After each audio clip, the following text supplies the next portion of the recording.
చూస్ country delight, live better. ఇప్పుడే country delight యాప్ని download చేసుకోండి.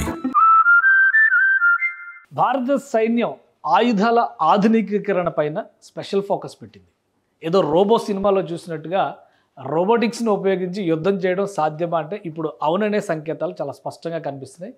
అధునాతనమైనటువంటి ఏఐ టూల్స్ని ఉపయోగించడం ద్వారా అన్మ్యాన్డ్ సర్వైలెన్స్ని ఏ విధంగా చేయాలనేటువంటి అంశం పైన ఇండియన్ ఆర్మీ ఫోకస్ పెట్టింది. ఇండియన్ ఆర్మీ అవసరాలకు తగ్గట్టుగా దేశీయంగా మేక్ ఇన్ ఇండియా స్ఫూర్తితో ఆయుధాల తయారీ కూడా జరుగుతుంది. ఇదే స్టైల్లో ఇప్పుడు ఇండియన్ ఆర్మీలో ఒక స్పెషల్ టెస్ట్ జరుగుతుంది, ఏఐ మిషన్ గన్. ఒకవేళ ఇది గనక ఇంప్లిమెంట్ చేస్తే సరిహద్దుల్లో గస్తీ కాసేటువంటి సైనికులకి అత్యంత ఉపశమనం లభించేటువంటి చర్యగా డిఫెన్స్ ఎక్స్పర్ట్స్ చెప్తున్నారు. అసలు ఏంటి స్పెషల్ టూల్స్, ఎవరు తయారు చేస్తున్నారో ఒకసారి విశ్లేషించేటువంటి ప్రయత్నం చేద్దాం. భారతదేశానికి సంబంధించి ఆపరేషన్ సింధూర్ తర్వాత పెద్ద ఎత్తున చర్చ జరిగింది.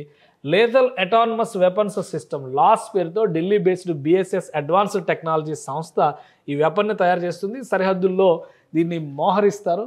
దీన్ని సెన్సార్స్ తోటి, అంటే హ్యూమన్ ఇంటెలిజెన్స్ ఉండేటువంటి సెన్సార్స్తో అనుసంధానిస్తారు.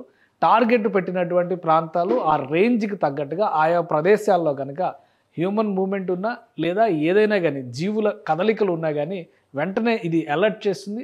అలర్ట్ చేసినటువంటి ప్రాంతాన్ని మాన్యువల్గా పరిశీలిస్తారు. ఎందుకంటే ఆటోమేటిక్ ఫైరింగ్ అనేటువంటి ఆప్షన్లోకి వెళితే అక్కడ సాధారణ పౌరులు వచ్చినా కానీ ప్రమాదం సంభవించేటువంటి అవకాశం ఉంటుంది. కాబట్టి దీనికి సెకండ్ పాయింట్, చెక్ పాయింట్ కింద వచ్చినటువంటి అలర్ట్ని సైనికులే పరిశీలించి అక్కడ చర్యలు తీసుకోవచ్చా లేదా అనేటువంటి అంశాన్ని ఇండికేట్ చేస్తారు. ఇది బిఎస్ఎస్ అడ్వాన్స్డ్ టెక్నాలజీ సంస్థ, ఢిల్లీకి చెందినటువంటి సంస్థ. ఇది మేక్ ఇన్ ఇండియా స్పిరిట్లో భాగంగా తయారు చేస్తుంది.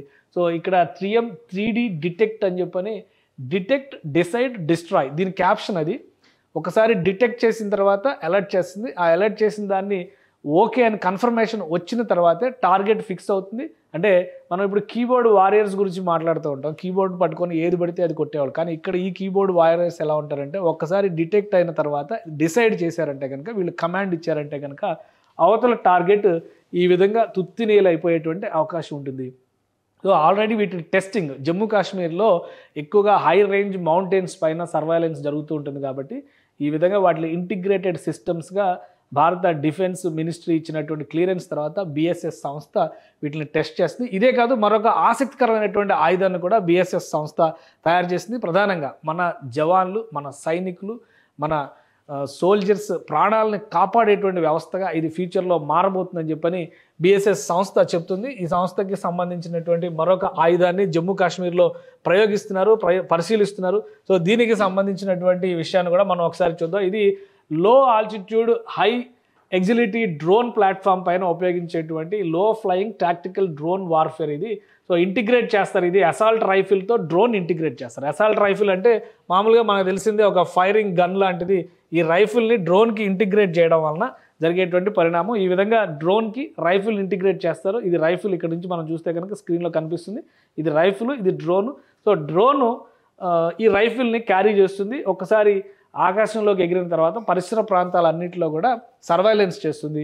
అక్కడ అనుమానాస్పద కదలికలు ఉన్నా కానీ డ్రోన్లో ఎలా అయితే మనం కింద స్క్రీన్లో మానిటర్ చేస్తూ ఉంటామో అదే తరహాలో సైనికులు మానిటర్ చేయడానికి అవకాశం ఉంది. ఇది లో ఆల్టిట్యూడ్ అంటే తక్కువ ఎత్తులో ఎగిరేటువంటిది. సరిహద్దుకి ముఖ్యంగా రాజస్థాన్ లాంటి ప్రాంతాల్లో ఉండేటువంటి సరిహద్దులు రెండు కూడా ఉపరితలం, సమతల ఉపరితలం పైన జరిగేటువంటి పోరాటాలు అవి.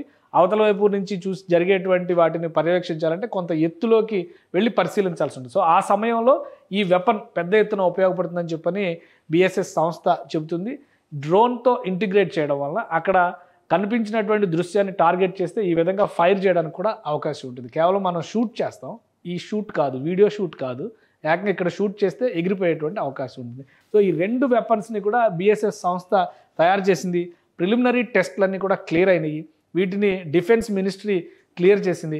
సో ప్రాక్టికల్గా ఇది ఏ విధంగా పనిచేస్తుంది అనేది ఫీల్డ్లో టెస్ట్ చేయాల్సినటువంటి అవసరం ఉంది. కాబట్టి అక్కడ ప్రస్తుతం ఈ టెస్టింగ్స్ జరుగుతున్నాయి. జమ్మూ కాశ్మీర్లోని వివిధ ప్రాంతాల్లో 2-3 క్షేత్రాల్లో వీటికి సంబంధించినటువంటి టెస్టులు జరుగుతున్నాయి. ఈ టెస్టులు కనుక సక్సెస్ అయితే బిఎస్ఎస్ సంస్థ తయారు చేసినటువంటి ఈ వెపన్స్ని ఇండియన్ ఆర్మీలోకి అనుమతించేటువంటి అవకాశం ఉంటుంది. బిఎస్ఎస్ సంస్థ బ్యాక్డ్రాప్ ఏంటి? డిఫెన్స్ రంగ ఎక్స్పర్ట్స్గా ఉన్నటువంటి కొంతమంది ఔత్సాహికులు భారతదేశం ప్రారంభించినటువంటి మేక్ ఇన్ ఇండియా స్పిరిట్తో బిఎస్ఎస్ అడ్వాన్స్డ్ టెక్నాలజీస్ పేరుతో ఈ సంస్థని స్థాపించారు. Bharat supply and support advance technologies దీని ఫుల్ ఫామ్. ఈ ప్రైవేట్ లిమిటెడ్గా ఇది ఆవిర్భవించింది. Has been incorporated to undertake research, design, develop, manufacture, assemble and test advance next generation technologies and equipment. So ఇది వీళ్ళ టార్గెట్. రాబోయేటువంటి జనరేషన్స్లో మనం ఏఐ టూల్స్ వచ్చిన తర్వాత యుద్ధాల తీరే మారిపోతుందని చెప్పి అనుకుంటాం కాబట్టి దాన్ని ముందుగానే వీళ్ళు ప్లానింగ్ చేస్తారు.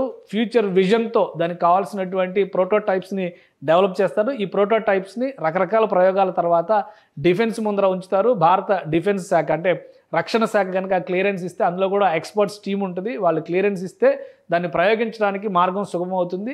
కొన్నాళ్ల పాటు టెస్ట్ అంటే మనం ఇప్పుడు బీటా వెర్షన్స్ అని చెప్పిన ఎలా అయితే టెస్ట్ చేస్తాం సాఫ్ట్వేర్లో, అలాగే ఈ బీటా వెర్షన్స్ లాంటి వాటిని ప్రయోగాత్మకంగా టెస్ట్ చేసి చూస్తారు. ఆ టెస్టులు కూడా పాస్ అయిన తర్వాత కొన్ని సెలెక్ట్ చేసినటువంటి ప్రాంతాలు, ఎంపిక చేసినటువంటి ప్రదేశాల్లో వీటిని మోహరిస్తారు.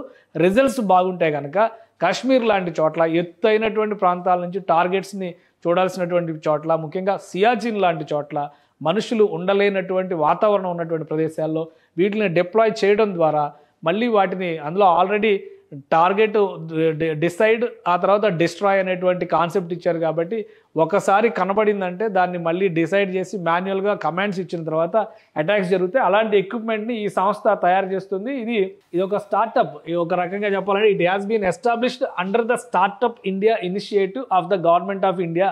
సో ఇందులో చాలామంది ఐఐటిఎన్స్ కానీ డిఫెన్స్ రంగ ఎక్స్పర్ట్స్ కానీ వీళ్ళందరూ కూడా వర్క్ చేస్తున్నారు. ఈ ప్రొఫైల్ అంతా కూడా చూస్తే కనుక founder, promoters, directors and majority shareholders of BSS advance technologies are possessing rich experience, expertise and in depth knowledge in this domain. So ఈ రక్షణ రంగ వ్యవహారాలకు సంబంధించినటువంటి ఉత్పత్తుల్లో వీరికి అత్యంత నైపుణ్యం, అనుభవం ఉంది కాబట్టి ఈ వ్యవస్థలను ఏర్పాటు చేసినట్టుగా చెప్తున్నారు. రకరకాల సర్వీసెస్ కూడా ఇస్తున్నారు.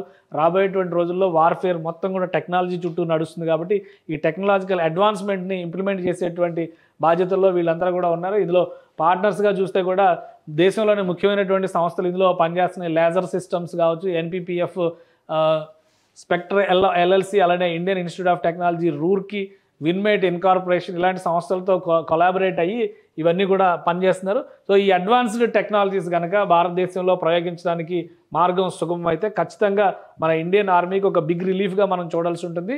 ముఖ్యంగా మానవ నష్టం, ప్రాణ నష్టం జరగకుండానే దేశంలో కీలకమైనటువంటి ప్రాంతాలని సర్వైలెన్స్లోకి తీసుకొచ్చేటువంటి వెసులుబాటు ఈ బిఎస్ఎస్ అడ్వాన్స్ టెక్నాలజీస్ కల్పించబోతుంది.